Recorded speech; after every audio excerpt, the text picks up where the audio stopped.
Hey everybody, welcome to BODS Mayhem Hour. I'm your host, John the Bod, aka the Bod Father, and as always, I'm bringing you guys awesome interviews, and it is an honor and privilege to have Mr. Gary Hoey on the show this evening. He's already released his 20th album called Dust&Bones, and this is a blues album, and pretty awesome, pretty legit stuff coming from Gary here. So Gary, how's it going, my man?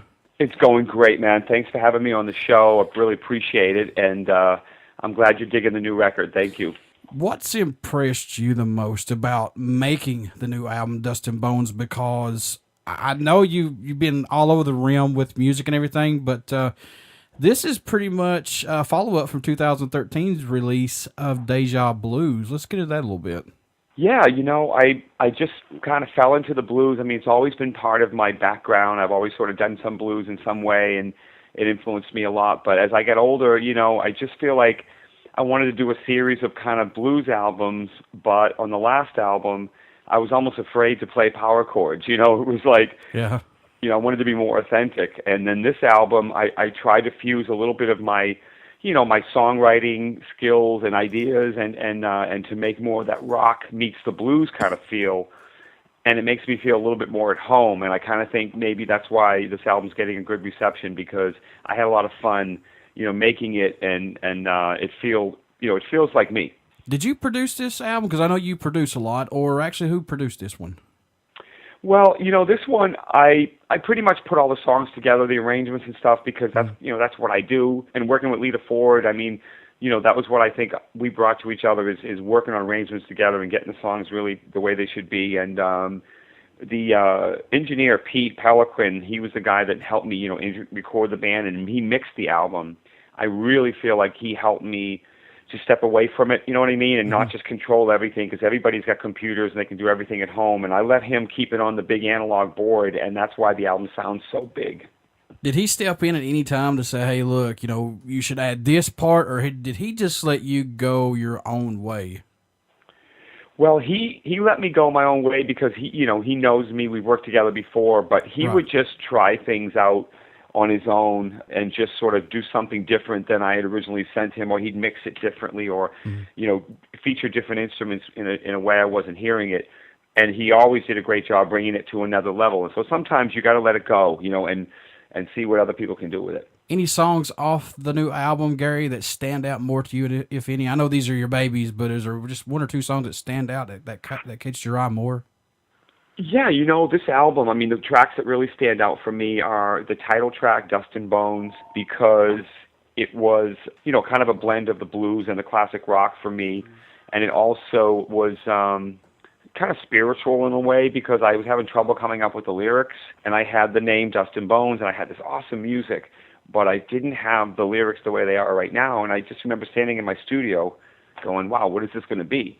And it came to me like I walked up to the mic, I hit record, and I sang Drinking Whiskey on the River's Edge, and all of a sudden, trying to be cool like the rest, and it made me get the idea of the song, which was, that moment in your life when you're at the crossroads and you got to decide, am I just going to get wasted all the time? Am I going to hang out with the wrong people? Am I going to make a better life? So that album stands out. That song stands out a lot.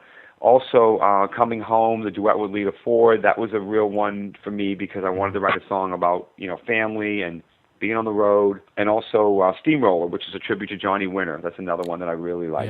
Yeah. I know you mentioned earlier that, playing the blues is like where you belong. Can you elaborate on that just a little bit more? Why do you feel that this is where you belong musically?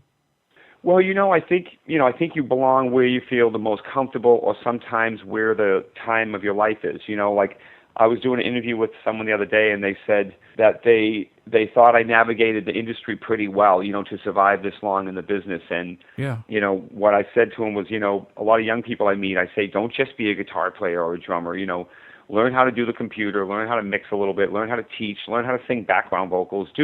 If you can do more than just one thing, you're gonna have more options. And so I've always loved dabbling in recording and equipment and everything and doing all that. But the blues for me, it's something that, I don't want to say I'm not chasing a young man's game anymore, but it's something I can kind of keep growing with and play for the next 20 years. And it's really it's also a challenge for me, because when I shifted to the blues a few years ago, everybody wasn't praising it. They weren't saying, yeah, you're doing a good thing. They thought it was crazy.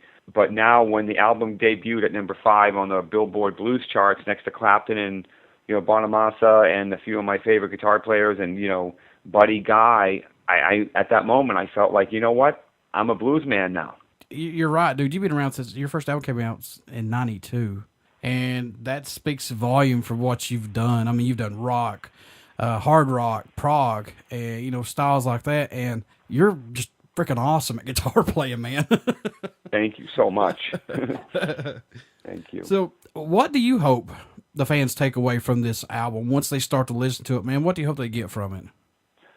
Well, what I hope they get is a feeling of hope, feeling of, that there's a lot to be positive about in the world. And I think this record, the people I've talked to that have listened to the record, because some of my fans, they're the kind of people that'll throw an album on and go driving around and, go on a trip somewhere, and they're going to listen to the whole album. And that's another thing about the blues people, the blues and rock fans. They like the albums. Now we're selling vinyl. And so I hope when people listen to this album, it just makes them feel motivated to either change their life, give back in some way, or at least get a speeding ticket, something. Yeah, for sure. I want to go back on this just a little bit. 2012, you produced and co-wrote on Lita Ford's Living Like a Runaway. How was working with Lita on this, man? Oh, it was fantastic.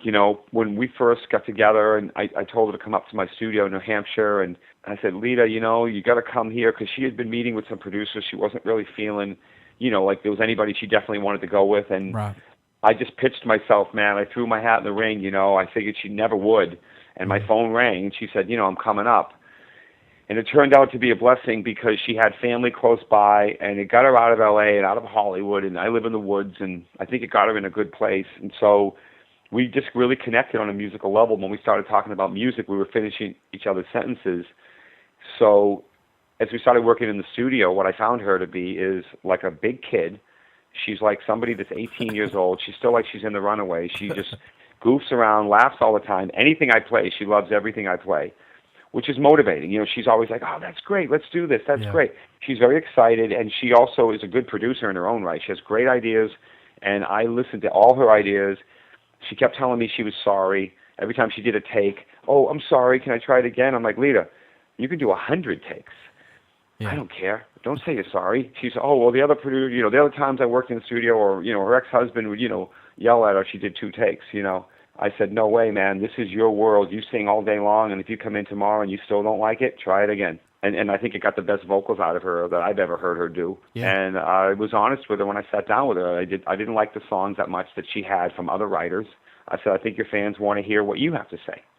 And she wrote Branded, and she wrote all these other great songs. I Love to Hate You, and I knew where she was coming from, and her fans really like it because it's her singing about what she's going through. Gary, what can fans expect at a show from you, man, when they get to come out and watch you do your thing?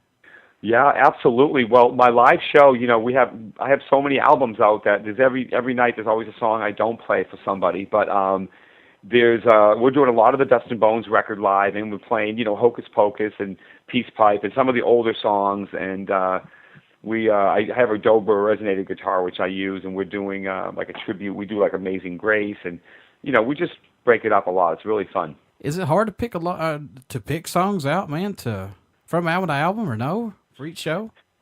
You know what? It's kind of like, the ones that people love to hear, we play. The ones that just feel good to play live, we gravitate toward those songs, and then we just like to change it up every once in a while. Pull out something old, or I like to play around, goof around, live, and just play random riffs and see how people react to it.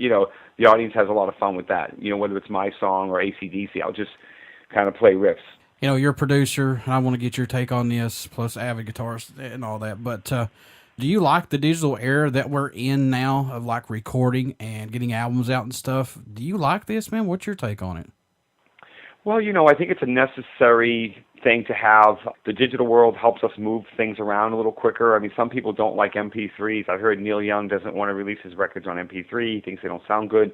But, it is the way of the world, and I think a great song sounds great no matter how you hear it on, and I just think get more music out there. I think what I learned a lot on this album is if you can record in the digital world, that's fine. But digital takes a perfect picture of whatever it sees, okay? Mm-hmm. And analog gives you an interpretation of what you're doing. So if you record with an old tube amp and you take a minute to move the mic around and don't put it right in the center of the cone where it sounds harsh and annoying, find that sweet spot, your digital sound will sound much warmer. And that's what we did. We went through a lot of tube equipment going into the recording. We used a lot of old tube amps and tube compressors, and we did it on an old SSL mixer.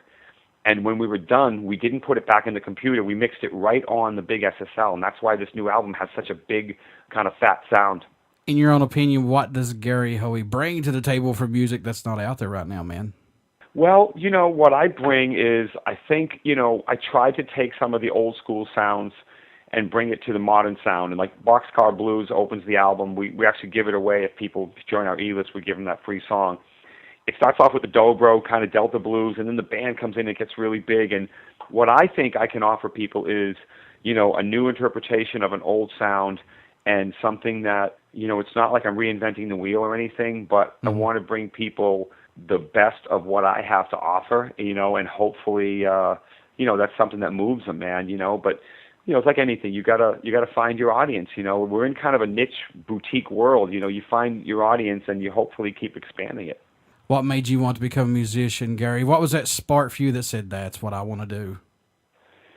Well, I was a teenager, and my sister started dating a guy that played guitar, and he came to the kitchen table and sat down and started playing, and it just blew my mind. I was just so blown away. And when I started to play guitar, it wasn't just to get girls, it was really because I got this rush when I played the songs. Yeah. And I liked the feeling of like just entertaining people and making people feel good through music. And I just, I got hooked, man, really quick. And I told my mom when I was 16, this is what I'm going to do for a living. And I dropped out of high school, went back, got my GED, but, I just wanted to go on the road.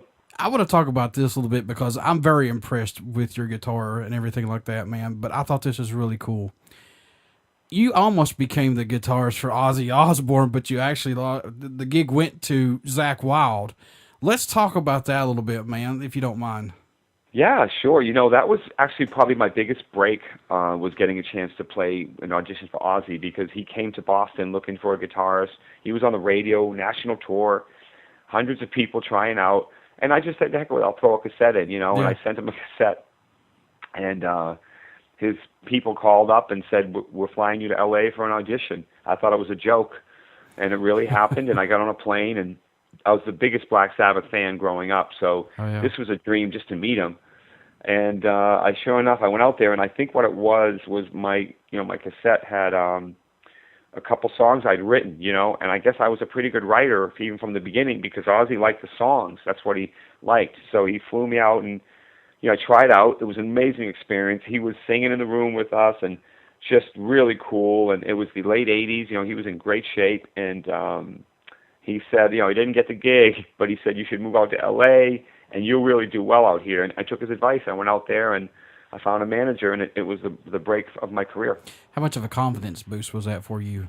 Oh, it really was. I mean, it made me really feel like I had something to offer, and even though I didn't get it, I felt so excited that I got that close. And, it made me work a lot harder, and it made me focus on what I needed to focus on, and it was a great boost. What's it mean to you when you receive emails from fans, or prior to your shows or after your shows? They'll come up to you and say, hey, look, your music has helped me through a bad experience. It's gave me inspiration to overcome obstacles, or it's just made me enjoy life a little bit better to escape everyday reality. What's that mean to you? Well, that's the kind of stuff that means probably the most, I hope, to most artists. I mean, for me, when you meet fans that say the music has changed their life or helped their life, and I've seen it, I've heard it all, man. I've heard people literally tell me my song called The Deep has, walked them away from suicide. I mean, I've had people come up with some heavy stuff, and, all I feel is that it's the power of music. I really believe in that power of music, that it can lift you up, it can also bring you down. Mm-hmm. It can motivate you. Sometimes I'll be in the car bummed out about something, the song come on the radio, I'm like, hell no, I ain't listening to this song.